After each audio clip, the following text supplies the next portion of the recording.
반갑습니다. 저는 김광식 원로 목사님 아들 김창일 목사입니다. 예전에 수요예배 때 와서 설교를 한 적이 있었는데요. 모든 성도님들이 수요예배 다 나오시지 못하시니까 주일날 오늘 만나 뵌 분들 가운데 정말 오랜만에 뵌 분들이 많이 계신 것 같습니다. 저는 복음병원에서 태어나서 그 당시 교회 뒤에 있었던 사택에서 어린 시절을 보냈고 제3교회는 청년부 때까지 참석을 했었습니다. 그리고 그 후에 타교회에서 전도사로 사역하다가 2005년도에 목사 안수를 받고 그 해에 캐나다로 유학을 가서 지금까지 살고 있습니다. 아들은 2명 있고 모두 대학생입니다. 저희 모교인 제3교회는 제가 경험했던 교회 중에서 가장 좋은 교회다라고 말씀드릴 수 있습니다. 제가 이 자리에 제3교회에 와서 이 말씀드리는 것이 아니라 목사가 거짓말을 하지 않으니까 진실을 말씀드립니다. 물론 제가 어린 시절 제3교회에 출석했을 당시에는 제가 다른 교회를 그 전에 출석해 본 적이 없었기 때문에 제3교회가 좋은 교회다, 안 좋은 교회다 구분을 할 수가 없었는데, 제가 다른 여러 교회에서 사역을 해보고 또 주변의 많은 목회자들과 또 주변의 성도들한테 이야기를 들어보면 제3교회만큼 좋은 교회는 없다는 것을 알 수 있었습니다. 저는 이번에 아버지께서 100세가 되셔서 한국을 방문하게 되었는데요. 오늘 아버지께서 직접 이 자리에서 설교를 하시면 좋겠지만 아무래도 연세가 많으셔서 힘드시기 때문에 제가 오늘 아버지를 대신해서 이 강단에서 말씀을 전하게 되었다라고 생각을 합니다. 오늘 이렇게 말씀을 전할 수 있는 기회를 주신 이호겸 목사님과 당의 장로님들께 그리고 모든 제3교회 성도님들께 감사를 드립니다. 함께 말씀 나누겠습니다. 다니엘서 6장 2절과 3절 말씀에 보면 다니엘이라고 하는 이 인물이 어떤 사람인지에 대해서 우리들에게 잘 알려주고 있습니다. 제가 2절과 3절 말씀을 읽어드리겠습니다. 또 그들 위에 총리 셋을 두었으니 다니엘이 그 중에 하나이라. 이는 고관들로 총리에게 자기의 직무를 보고하게 하여 왕에게 손해가 없게 하려고 함이었더라. 다니엘은 마음이 민첩하여 총리들과 고관들 위에 뛰어나므로 왕이 그를 세워 전국을 다스리게 하고자 한지라.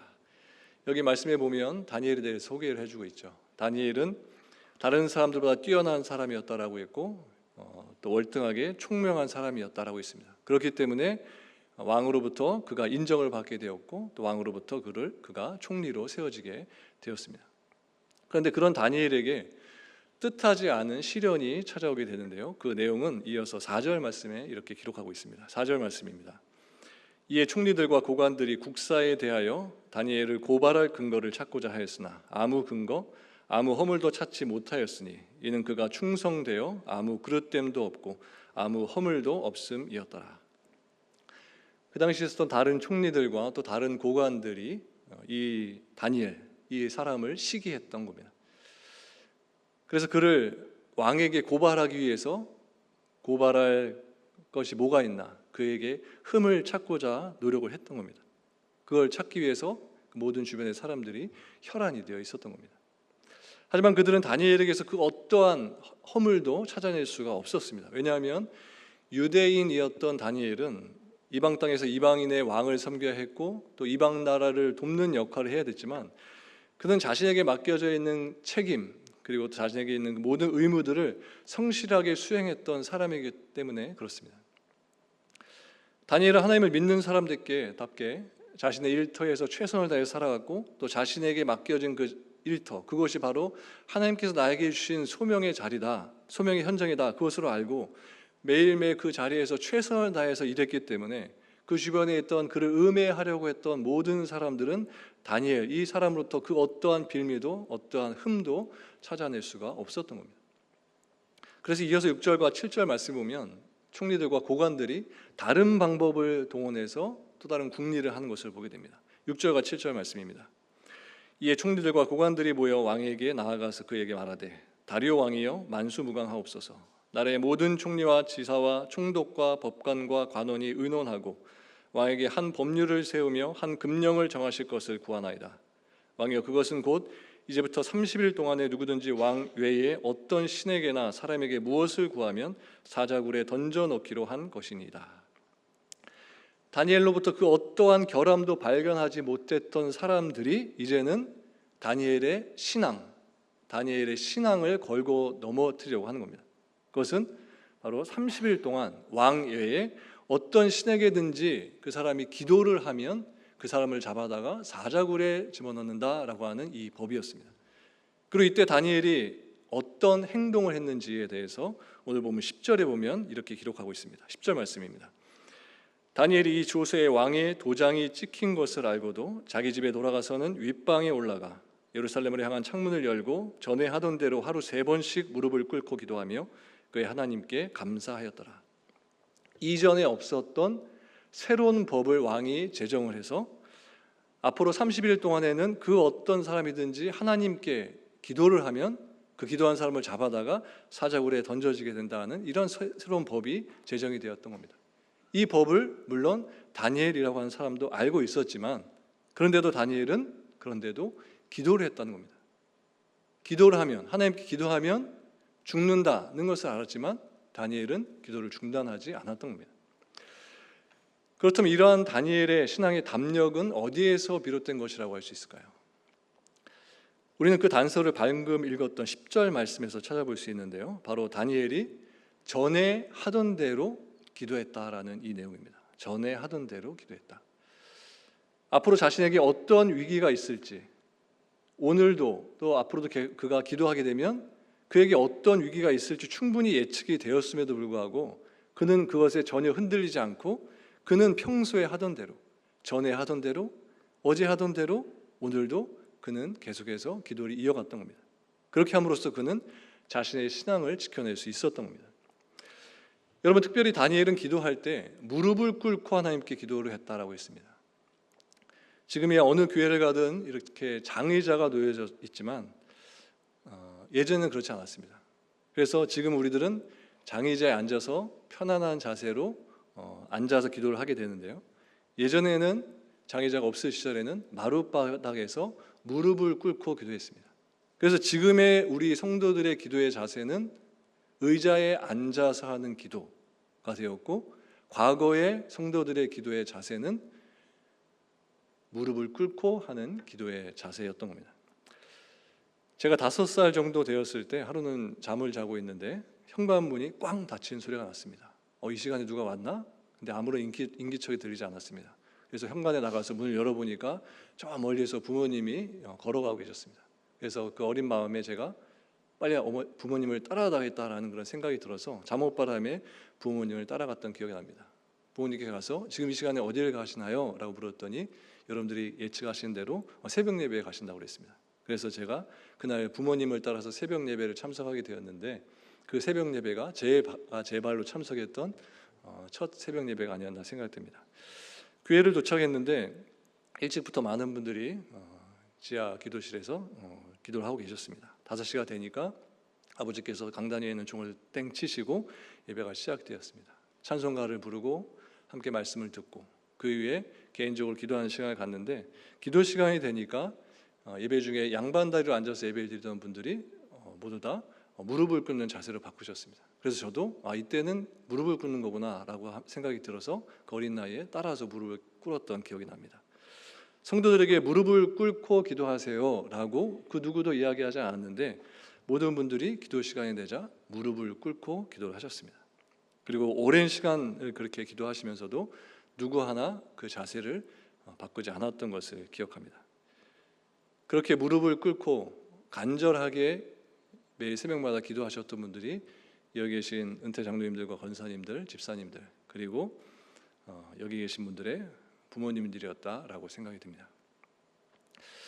또 제가 주일학교에 교회학교에 다녔을 때를 기억해 보면 기도할 때마다 바른 자세를 가지고 두 손을 꼭 모으고 기도하는 것이 선생님들의 중요한 가르침 중에 하나였던 것으로 기억합니다.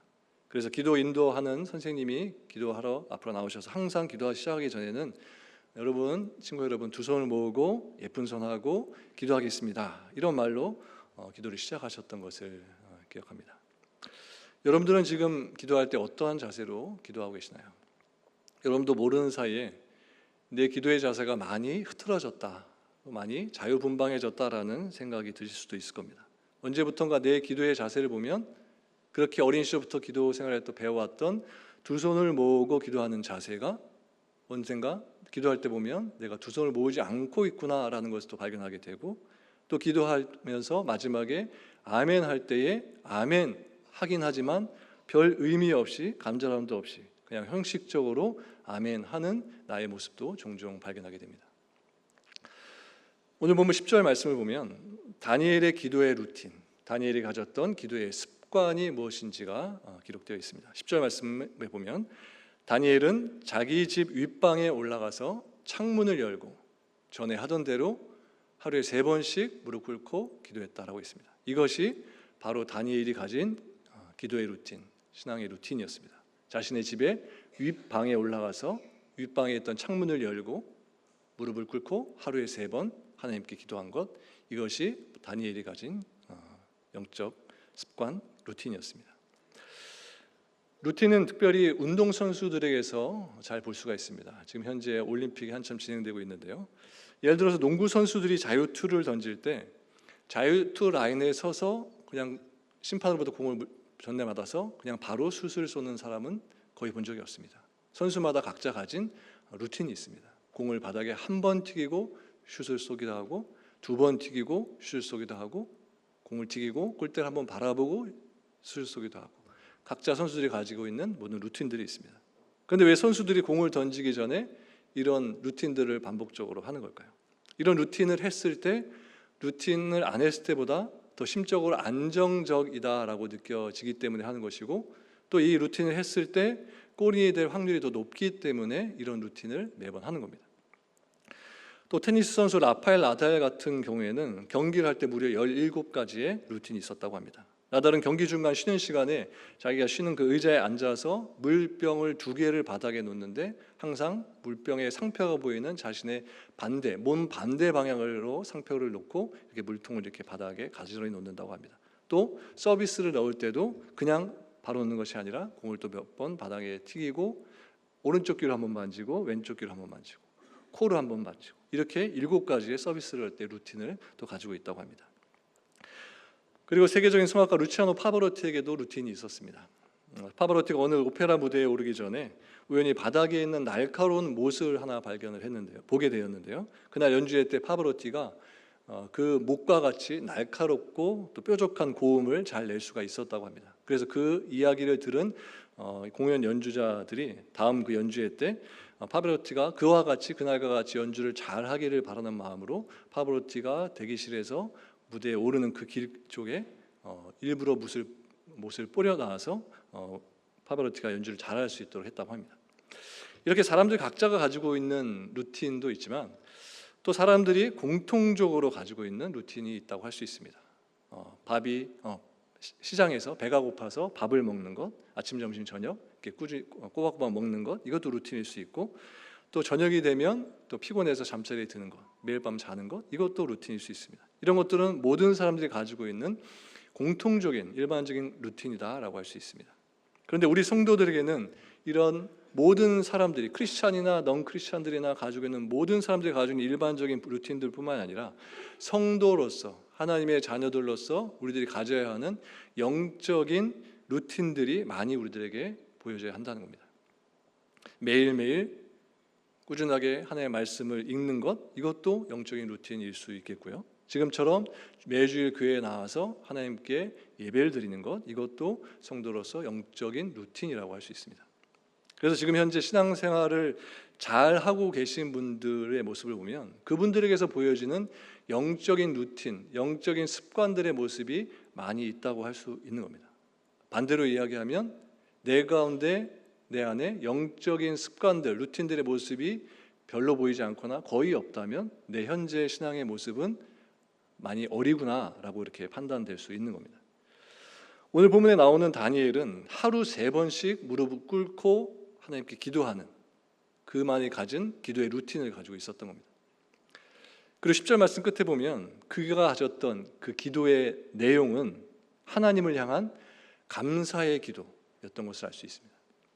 본문을 같이 살펴봤던 것처럼 다니엘은 지금 하나님께 기도한 그 이유, 그것 때문에 사자굴에 던져지게 될 그런 위기 가운데 있게 된 건데요. 그는 도대체 이런 위기 상황 가운데서 하나님을 향해서 뭐가 감사해서 하나님께 감사의 기도를 올려드렸던 걸까요?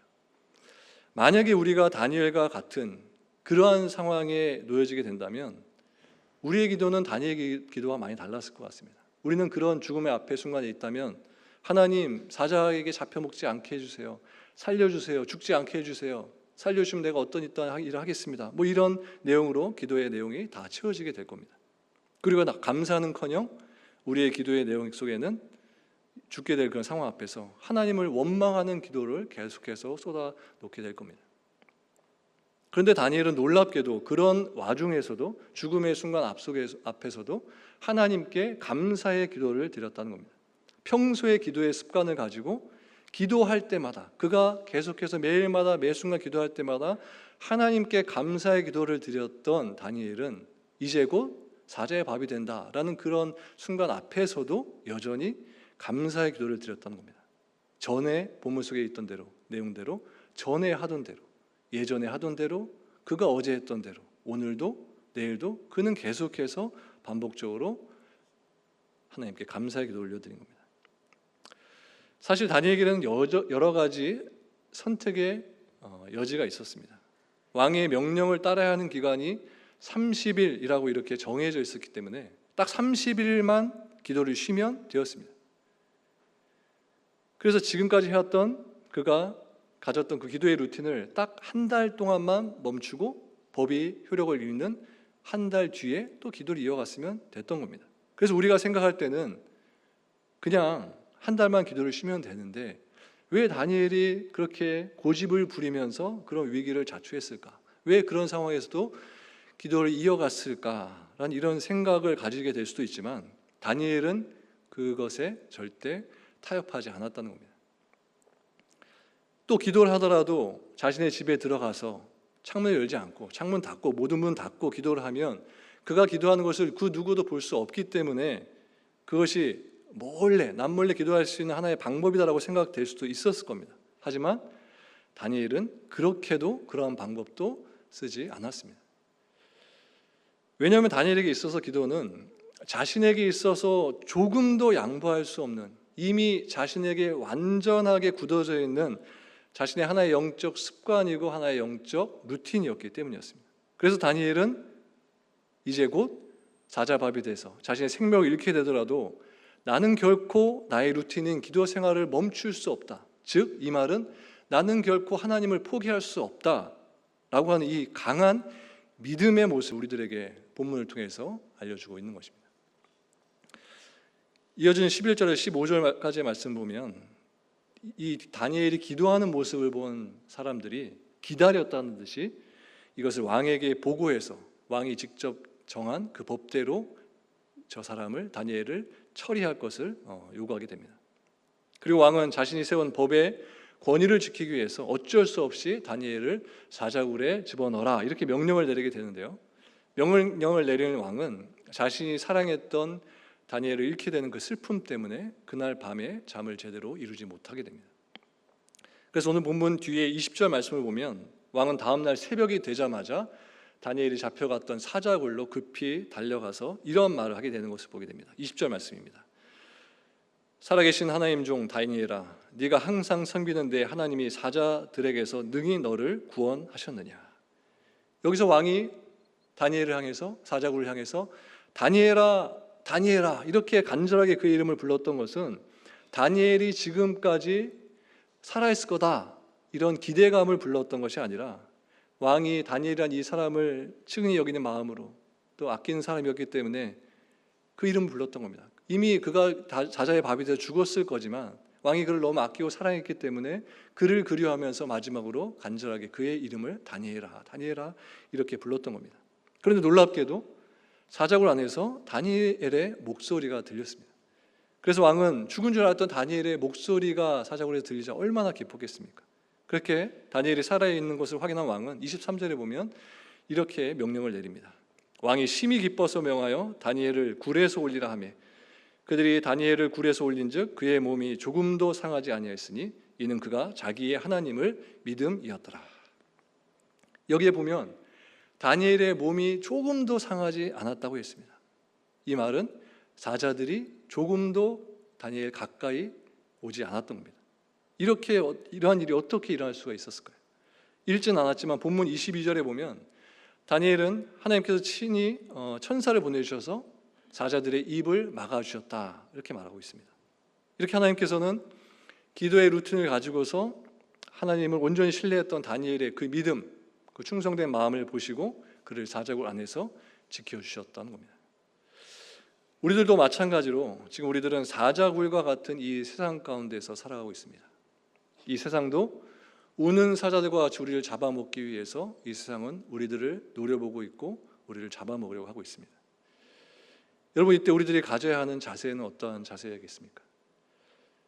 잡아먹힐까 봐, 사자들에게 잡아먹힐까 봐 겁을 내면서 덜덜 떨면서 우리들이 가지고 있던 모든 영적인 습관들을 다 내려놓고 그렇게 잡아먹힐까 봐 두려워하면서 있는 것이 아니라 다니엘과 같이 우리들도 하나님께서 지금 나와 함께하고 계시다, 어제 나와 함께 하셨던 하나님이 지금 이 사자굴 같은 세상 속에서도 나와 함께하고 계시다라는 것을 믿으면서 그 순간 속에서도 하나님께 기도하면서 오히려 그 위기 가운데서도 하나님 주시는 평안을 누리면서 살 수 있어야 하는 것입니다. 오늘 보면 다니엘서 6장의 마지막 절에 보면 이렇게 사자굴에 던져지기까지 했던 다니엘이 형통했다라고 말씀하고 있습니다. 기도하는 영적 습관을 가지고 있었던 다니엘을 하나님께서 형통의 복을 그에게 허락해 주셨다는 겁니다. 여러분, 다니엘이 기도의 영적 습관을 가지고 늘 하나님과 친밀한 가까운 그런 관계 속에 있었던 것처럼 여러분들 또한 기도의 영적 습관을 가지고 매일매일 여러분들 삶 속에서 조금 더 흔들리지 않는 믿음의 삶을 살아가시기를 바랍니다. 여러분들이 기도의 영적 습관을 가지고 살아갈 때 하나님께서 여러분들의 가정을 지켜주실 것이고 여러분들의 일터를 지켜주실 것이고 또 여러분들의 자녀들을 지켜주실 것입니다. 그리고 여러분들 모두에게 다니엘과 같은 형통함을 허락해 주실 것입니다. 지금도 우리와 함께 하시고 또 우리를 형통의 길로 인도해 주실 그 놀라우신 하나님의 은혜, 그 하나님의 인도하심을 기대하시면서 앞으로 날마다 하나님께 영광 올리며 살아가시는 저와 여러분들 모두가 되시기를 주님의 이름으로 간절히 축원합니다.